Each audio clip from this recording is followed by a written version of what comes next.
precisamente hace 6 días, más o menos a esta hora, el martes de la semana pasada, yo me imagino que en Brasil todo, y en particular en Río de Janeiro, ya se hablaba de los primeros efectos de lo que se conoció como Operación Contención, ese operativo comandado por el gobierno estadual de Río de Janeiro, dirigido al Comando Vermelho, ese grupo de crimen organizado que después de una durísima represión y durísimos enfrentamientos dejó el saldo de 121 muertes en Río de Janeiro, 4 de policías, 117 de personas que fueron víctimas de los ataques policiales que se concentraron en 2 complejos, favelas, uno conocido como Alemão y el otro como Peña. De esto hablaremos con Ignacio Cano, que es criminólogo y coordinador del Laboratorio de Análisis de la Violencia de la Universidad de Río de Janeiro. Qué lugar para abordar justamente esto. Ignacio, buen día y un abrazo desde Uruguay. Gracias por estar. Buen día a todos. Para arrancar, ya que tenés la oportunidad, digamos, a los efectos informativos, el privilegio de estar siguiendo el tema bien de cerca. El operativo concluyó poco antes del final de la semana laboral fuerte de la semana pasada en términos laborales. En el medio vino el fin de semana, hoy empieza una semana nueva, la semana posterior, lo que permite ver lo que pasó con más calma a la distancia. ¿Qué está ocurriendo en Brasil, particularmente en Río, por estas horas con respecto al saldo de este operativo? Bueno, en Río de Janeiro seguimos en un compás de espera para ver cuál va a ser el saldo final de esta operación. El compás de espera tiene 2 componentes. Un componente político, porque fue una operación eminentemente política desarrollada por el gobierno para retomar la iniciativa política en el área de seguridad de la manera más brutal posible. Y otro compás de espera que tiene que ver con cuestiones operativas de la propia seguridad, que tiene que ver, en primer lugar, con saber si el gobierno va a repetir este tipo de operaciones, considerando que el saldo político positivo parece haber sido favorable, porque han surgido varias encuestas de opinión, algunas más fiables, otras menos, pero todas las que han sido publicadas hasta ahora muestran un apoyo mayoritario de la población a la intervención. Y por otro lado, el compás de espera tiene que ver con la reacción de los grupos criminales. ¿Qué van a hacer a partir de ahora? Porque esta masacre tan brutal rompe un poco un equilibrio de mucho tiempo. Es decir, hemos tenido operaciones policiales con las mismas características, pero nunca con ese nivel de letalidad, sobre todo porque es la primera vez que la policía impide las rutas de fuga. Normalmente estas operaciones empezaban en la parte baja de la favela, había enfrentamientos armados, algunos muertos, y otros, parte de los contingentes de los grupos criminales acaban escapándose al matagal, ¿no? al bosque. Y en este caso, la primera vez en que la policía diseñó el operativo, se situó en el bosque, en el matagal, esperando que vinieran para fusilarlos a todos. Un dato escalofriante es que tenemos 117 sospechosos muertos. No hay ningún sospechoso herido. Nosotros trabajamos con el análisis de la fuerza letal en América Latina. Tenemos un proyecto que incluye 9-10 países y uno de los indicadores que usamos es justamente la razón entre el número de muertos y el número de heridos.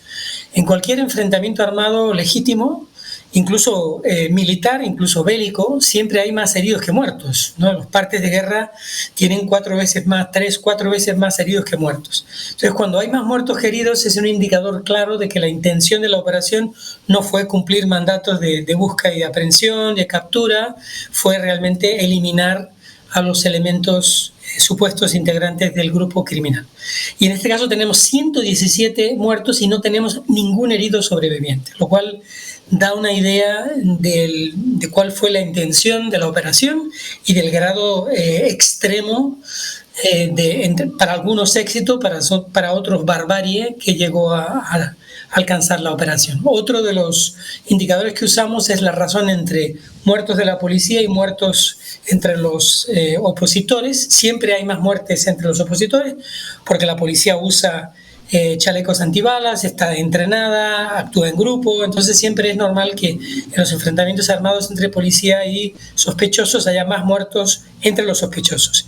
Pero cuando el desequilibrio es superior a 10-1, 10 veces más muertes entre los sospechosos que entra la policía, pues concluimos que hay un abuso en el uso de la fuerza letal. En este caso tenemos 30 sospechosos muertos por cada policía muerto. Es decir, a pesar de que la naturaleza de la operación no es muy diferente de lo que vivimos en Río de Janeiro, porque las operaciones en Río son, la policía entra en la favela, dispara, mata, confisca algunas armas y algunas drogas y luego se retira para volver 6 meses después o un año después a repetir exactamente la misma operación.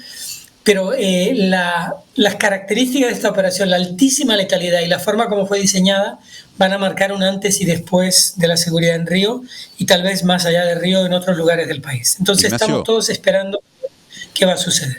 Bien, a propósito de lo que recién mencionabas, por un lado decías que a nivel de la población, me pregunto, y vos ya lo aclararás, si de Río de Janeiro, ciudad o del Estado, o de todo Brasil en general, ahí tiende a haber una aprobación en términos mayoritarios de lo que pasó y de la actuación de las fuerzas de seguridad, lo que políticamente se puede ver como un respaldo, se podría ver como un respaldo al gobernador Castro, que es el hombre que llevó adelante, que dio la orden, digamos, y que respalda lo actuado.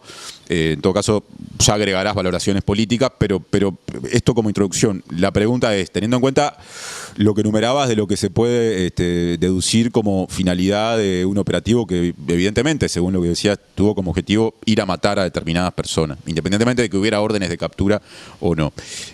¿Se puede esperar algún proceso judicial, algo que en esa a veces frontera difusa entre la política y la justicia, por ejemplo la figura del juicio político, pueda complicar a Castro, o no es un escenario planteado ese?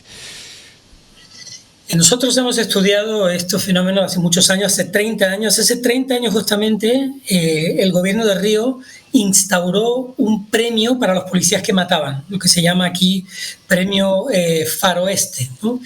Pagándole más dinero a los policías que mataban. Entonces nosotros llevamos 30 años estudiando el fenómeno y es muy difícil que un policía en Río de Janeiro sea condenado por una ejecución sumaria, a no ser que la víctima sea ostensiblemente inocente. Entonces, si es una señora mayor, por ejemplo, es un niño de menos de 13 años, hay un video muy claro de la ejecución. En esos casos hay alguna probabilidad de condena, pero en la gran mayoría de los casos, aunque haya, por ejemplo, evidencias forenses de disparos a quemarropa, disparos por la espalda, etcétera, etcétera, la probabilidad de condena de un policía por estos casos es mínima. Hay una conspiración, digamos así, una confluencia de intereses entre la policía civil, que tendría que investigar, que muchas veces no investiga, la fiscalía, que tendría que investigar y pedir cuentas, y la fiscalía tiene la obligación constitucional de supervisionar la actuación policial y que tampoco lo hace, y luego los jueces, pues hay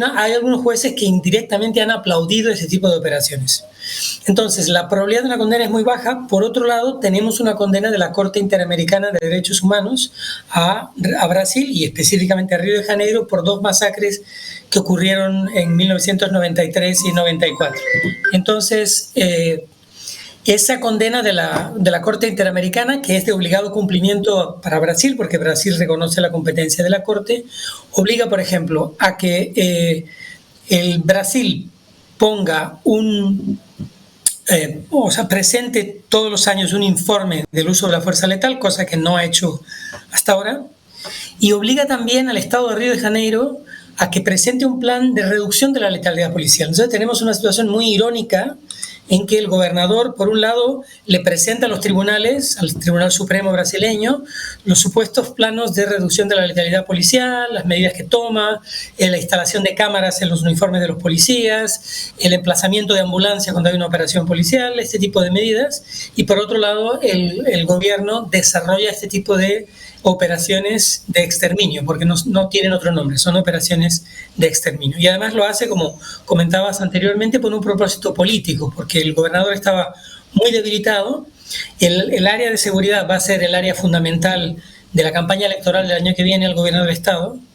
Y entonces el gobernador ha decidido retomar la iniciativa, entre muchas comillas, a través de esta operación. Y de hecho, el día siguiente o 2 días después hubo una reunión de varios gobernadores de derecha y de extrema derecha aquí en Río para apoyar la operación. El momento político también es relevante, porque nosotros veníamos ahora de unos meses en que la derecha y la ultraderecha estaban a la defensiva como consecuencia de la condena a Bolsonaro, por un lado, y de las tarifas arancelarias de Trump y de las sanciones de Trump a varios miembros del Tribunal Supremo brasileño. Todo eso había desorganizado el mapa político en la derecha, la extrema derecha, que estaba en la defensiva, y el gobierno había retomado la iniciativa. Entonces, esta operación coloca la seguridad de nuevo en el topo de la discusión, y la derecha y la extrema derecha retomar la iniciativa política, considerando, como decíamos también, que las encuestas están manifestando un apoyo mayoritario a esta intervención. Ha habido varias encuestas, algunas...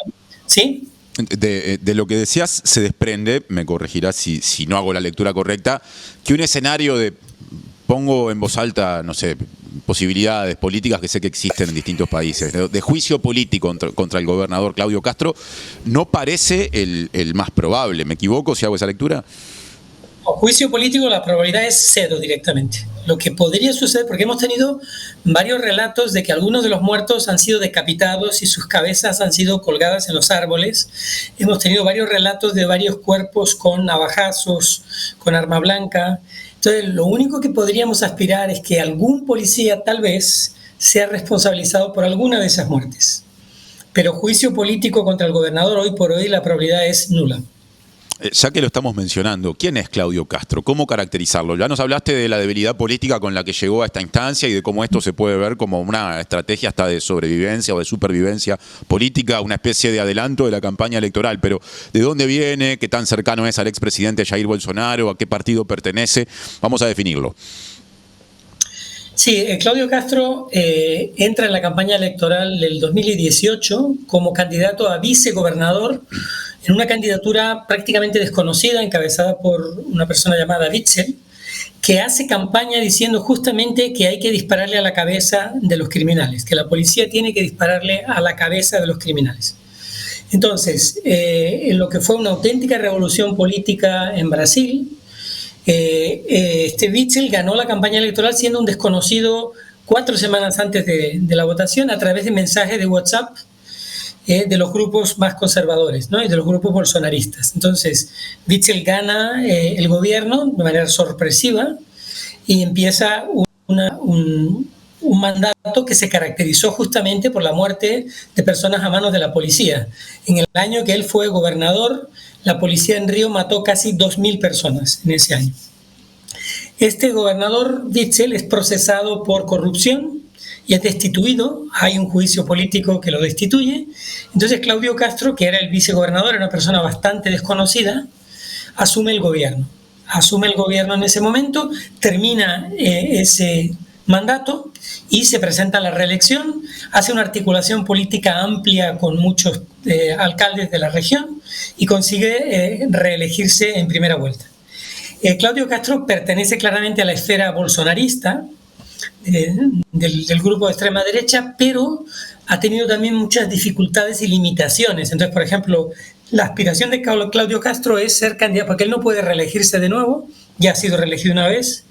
Su aspiración es ser candidato al Senado, pero la candidatura al Senado es muy apetecible, hay muy pocas. Probablemente el hijo de Bolsonaro se va a presentar a la reelección. Entonces, no ha tenido apoyo suficiente dentro de la base bolsonarista hasta ahora para lanzarse como candidato al Senado. Entonces, esta operación puede cambiarlo todo y puede reforzar su figura y darle ventajas en ese posicionamiento dentro del campo de la extrema derecha en Río de Janeiro. Ya hemos caracterizado entonces al gobernador responsable de dar la orden de que se desarrolle este operativo hasta donde sea inédito. A veces en Uruguay, como nos vamos familiarizando con la noticia, hablamos, repetimos el nombre del Comando Vermelho, que fue el objetivo, ¿no? que puso precisamente en la mira este operativo. Ahora me interesa que caracterices a esa organización delictiva, más allá de las valoraciones con respecto al operativo. ¿Qué tenemos que entender cuando se habla de Comando Vermelho? El Comando Vermelho es una organización que surge en los años 70 en la prisión de Ilha Grande, cuando confluyen allí presos políticos de la dictadura con presos comunes. Entonces los presos políticos, por eso se llama Comando Rojo, ¿no? Porque los presos políticos, que eran todos de izquierda, enseñan a los presos comunes a organizarse para defender sus derechos, para responder ante las torturas, malos tratos, etc. Entonces eso, que empieza siendo una organización de autodefensa dentro de las prisiones, después se convierte en una estructura criminal con ramificaciones muy poderosas fuera de la prisión, que es algo que hemos observado en muchos países de América Latina, ¿no? El crimen organizándose de dentro hacia afuera de la prisión. Entonces estos grupos, por ejemplo, facilitan, o sea, le hacen pagos a la familia de los presos que están dentro de la prisión, dan órdenes, porque cuando capturan a los jefes dan órdenes de dentro hacia afuera de la prisión, y eso no ha conseguido ser evitado hasta hoy.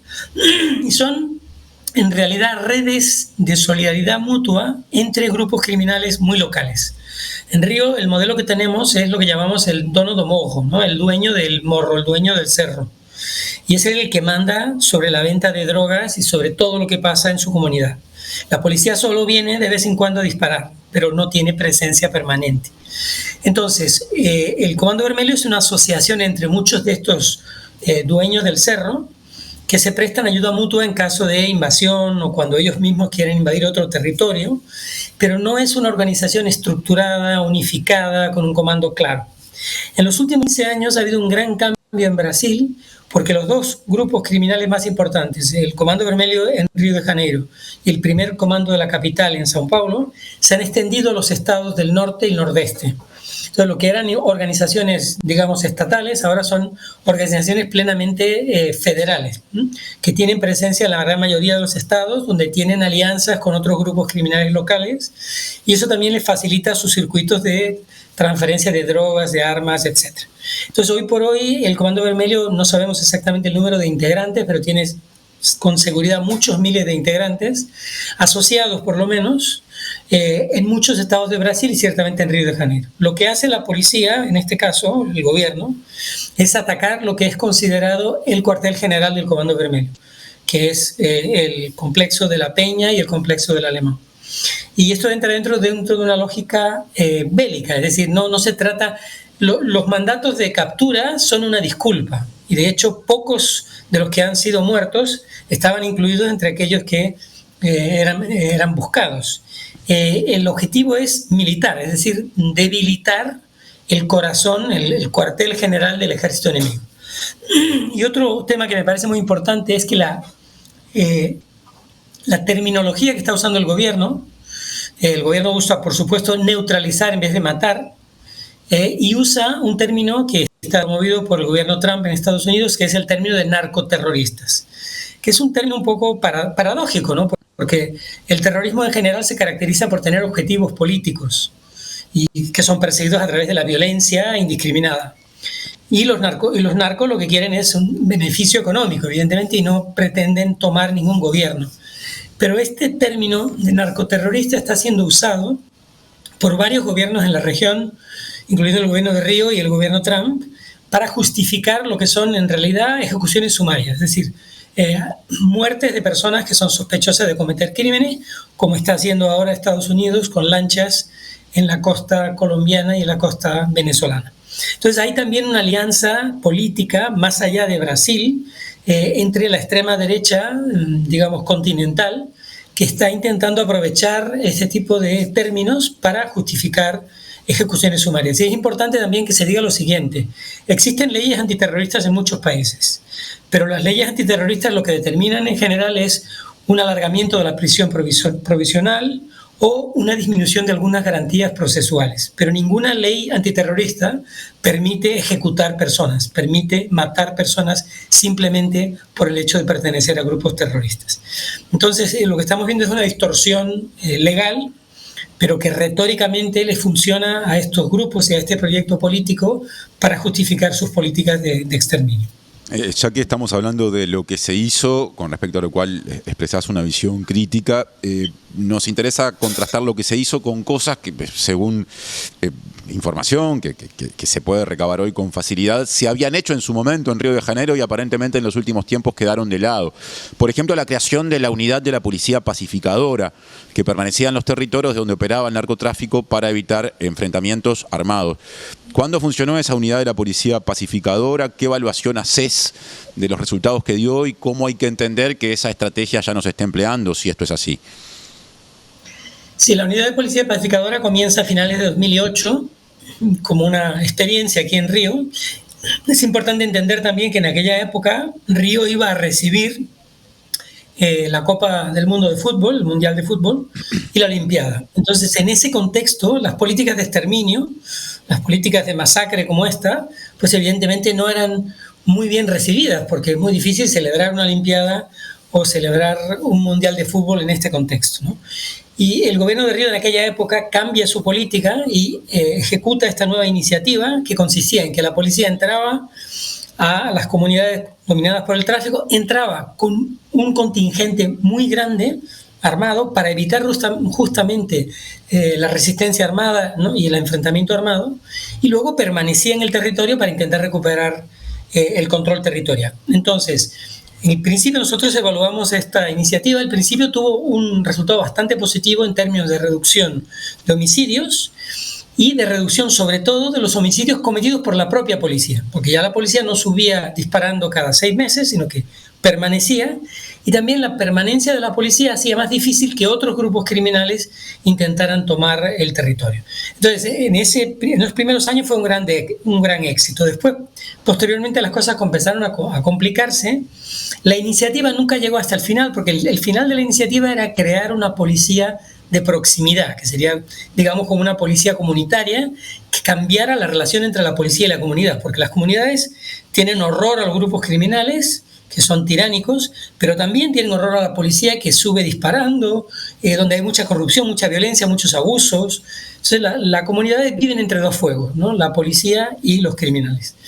Y eso fue una gran oportunidad que perdimos en Río de Janeiro, que se fue deshaciendo, que existe hoy solamente en el papel, pero que no existe en la práctica. Y inicialmente era una oportunidad de cambiar a la policía desde dentro, ¿no? Y eso se perdió absolutamente, como ha quedado demostrado en este operativo. Entonces, por lo menos creo que va a quedar en la memoria histórica de Janeiro que existe otra forma de enfrentar el narcotráfico que no avala, que hay otra forma de intentar recuperar el territorio sin tener que matar, sin tener que causar el terror, porque además de las muertes, las personas que viven en estos territorios viven bajo un régimen de terror permanente. No pueden ir al médico porque hay tiroteos, no pueden llevar a sus hijos a la escuela. Los niños que viven que estudian en esas escuelas tienen un nivel de aprendizaje muy inferior a los niños de otras escuelas parecidas. Las personas que viven en esos territorios sufren insomnio, hipertensión, depresión. Tenemos muchos estudios comprobando los efectos terribles para las poblaciones que viven en esos territorios. Entonces, las UPPs, la Unidad de Policía Pacificadora, fueron una gran oportunidad de cambiar el paradigma.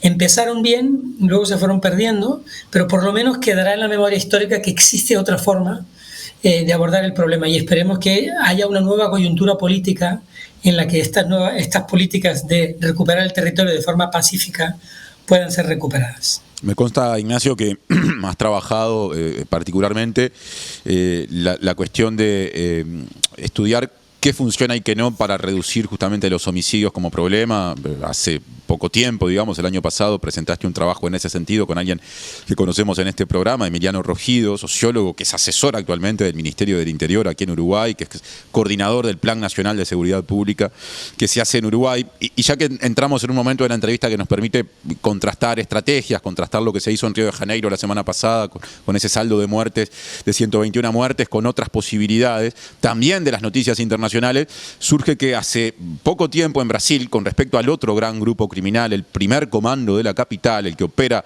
fundamentalmente en San Pablo, tiene allí su punto de origen, se desarrolló una operación llamada Carbono Oculto, que hay quienes dicen es casi el ejemplo contrario a lo que se hizo ahora en Río de Janeiro, porque habría, lo planteo así, permitido ir contra los activos en términos financieros, ¿no? El dinero acumulado por esa organización sin un saldo de muertes como este que se plantea en Río. ¿Qué nos puedes contar a propósito de esa experiencia?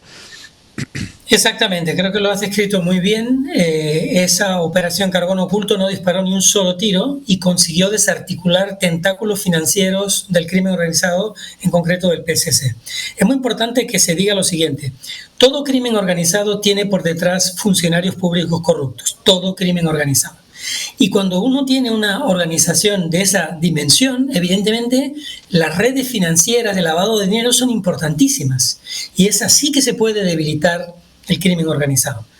Nuestra experiencia en Río es que si matar supuestos criminales resolviera el tema de la inseguridad, lo habríamos resuelto hace mucho tiempo, porque hemos llegado a premiar a policías que matan. Y de hecho ahora hay una nueva propuesta votada por la Asamblea Legislativa de Río de Janeiro, de nuevo premiando a los policías que matan. Entonces, está claro que esas muertes todas y esa violencia toda nunca ha resuelto el problema. ¿Por qué? Porque esas muertes afectan a la base de la organización criminal, gentes que son sustituidas, igual que las armas y las drogas, y el negocio continúa funcionando. Y continúa funcionando con funcionarios corruptos, con policías corruptos, con políticos corruptos, que son los que permiten que esto continúe andando de la misma manera que siempre. Entonces, en el fondo es un gran ritual macabro esto de las muertes, pero probablemente, a pesar de que el golpe en este caso, evidentemente, para el Comando Vermelho en esta región ha sido muy duro, pero probablemente no va a alterar sustancialmente las redes criminales del Comando Vermelho y su forma de organización. Y además corre el riesgo de que el Comando Vermelho se arme más y endurezca su respuesta al Estado. O sea, por ejemplo, esta vez tenían por primera vez que se supiera drones con explosivos que usaron contra la policía. Es muy posible que esto se agudice en la medida en que ya han comprobado que ya no pueden huir como hacían antes hacia el matagal, sino que lo van a matar sí o sí. Cuando uno deja al adversario sin ninguna salida posible, lo que puede esperar es que el adversario se vuelva más peligroso, ¿no? Entonces, bajo cualquier punto de vista, esta operación macabra y bárbara puede acabar resultando también en un endurecimiento del crimen por un lado y en un reconocimiento de la violencia. Eso no lo sabemos todavía, pero es una posibilidad real. Ignacio, para cerrar, algo hablamos antes de meternos en estos aspectos más vinculados a las estrategias ante el crimen organizado y todo lo que está en discusión desde ese punto de vista más técnico de las derivaciones políticas de todo esto. ¿Cómo está haciendo pie el gobierno nacional o federal brasileño, el que encabeza Luis Inácio Lula da Silva, en esta discusión? Vos lo decías, era un gobierno que venía parándose mejor por otros motivos ante la opinión pública que meses atrás, hasta que estalló esto en Río de Janeiro. Me consta que el gobierno impulsa cambios a nivel constitucional para que pueda haber por lo menos un cierto nivel de coordinación entre lo federal y lo estadual en términos de seguridad, que evite escenarios como este, donde la autoridad de un Estado que forma parte de Brasil es la que decide desarrollar una operación con estas características, pero no tengo muy claro si eso tiene perspectivas de ir hacia adelante y mucho menos cómo esto está afectando, si es que afecta al Partido de los Trabajadores, al oficialismo brasileño. Contanos al respecto sobre el cierre. El gobierno federal está contra las cuerdas, está teniendo una reacción extremadamente tímida, por decirlo de alguna forma, favorable a esta situación. En otros momentos, cuando se produce una masacre policial, el gobierno federal obliga a la presencia de peritos criminales federales que acompañan las investigaciones para ver si ha habido ejecuciones sumarias, y siempre hay por lo menos algunas ejecuciones sumarias en este tipo de operaciones. Y en este caso el gobierno ha ofrecido peritos para ayudar, es decir, incluso la Secretaría de Derechos Humanos del gobierno federal ha sido extremadamente tímida ante un caso de esta gravedad. Algunos políticos, incluso es curioso que los que han sido más contundentes han sido los jueces del Supremo, ¿no? Que a veces parece que son la avanzada de la visión progresista en este país ante el silencio de otros actores fundamentales como el gobierno federal. El gobierno federal en general está muy incómodo con los temas de seguridad porque es un tema muy delicado, porque si tiene una posición progresista corre el riesgo, como las encuestas están mostrando, de quedarse en minoría, y porque es un área en la que los riesgos son infinitos, si sale mal cualquier cosa, y los beneficios son cuestionables, porque si la cosa sale bien, los beneficios van a ser probablemente para los gobernadores, que son los que mandan en las policías y los que son los protagonistas principales de las políticas de seguridad. Entonces, históricamente los gobiernos federales en Brasil han tenido mucho recelo a involucrarse en políticas de seguridad pública. Han intentado incentivar a los estados determinadas políticas, que es el objetivo que tiene ahora este gobierno federal, creando un cambio constitucional, una reforma constitucional para aumentar la colaboración. Pero claro, por otro lado, las bases de la izquierda no pueden apoyar una colaboración con un gobierno que plantea políticas de exterminio. Entonces el gobierno está muy callado, el gobierno federal está muy callado y muy contra las cuerdas, y la ultraderecha ha recuperado la iniciativa. Celebraron esa reunión de los gobernadores de ultraderecha acá en Río y Incluso crearon lo llamado un consorcio de la paz, en un nombre altamente irónico, llamar consorcio de la paz algo que se genera a partir de la muerte de 121 personas. Ignacio Cano, criminólogo, docente de la Universidad de Río de Janeiro, muchas gracias por estos minutos para la mañana de la diaria. Gracias a vosotros y un buen día. Hasta la próxima.